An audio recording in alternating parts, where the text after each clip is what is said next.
Сојузот на стопански комори, една од најголемите бизнис заедници во земјава, била соучесник и организатор при картелското здружување на 4 ланци на маркети и давала лажни и нецелосни податоци.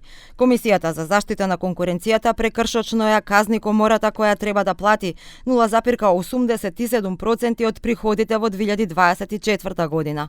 Според пресметките на телевизија 21, комората треба да плати казна од 100.000 денари или околу 1.600 евра. Комисијата под опрен глас поведе постапка против Сојузот на стопански комори и против 4 големи ланци на маркети заради постоење на сомневање за картелско здружување, што е строго забрането согласно член 7 од Законот за заштита на конкуренцијата. Извршниот директор и подпредседателот на комората свесно давале неточни податоци за улогата на комората и нејзините овластени лица во организацијата на склучувањето на забранет договор картел помеѓу 4 големи ланци на маркети. При контрола на службената комуникација било утврдено дека тие имале активна улога во процесот на договарање и свесно давале неточни и нецелосни податоци заради избегнување на одговорноста за картелско здружување, соопшти комисијата. Од Сојузот на стопански комори не добивме одговор.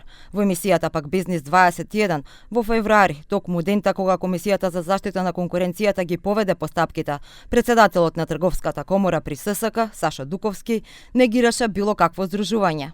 Картелите се на други места и тука можеме да прејудицираме што сакаме.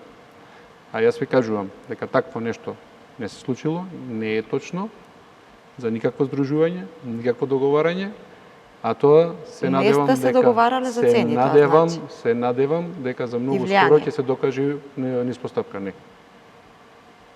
Дефинитивно не. Пресметките на телевизија 21 покажуваат дека вкупниот приход на комората лани бил над 11,4 милиони денари, а казната која треба да ја плати е 100.000 денари или 1.626 евра. Постапката пак за 4 ланци на маркети се уште трае, доколку комисијата докаже дека картелски се здружиле и влијаеле на цените. Кам, Тинекс, Веро и Рептил можат да бидат казнети со максимум 10% од приходите.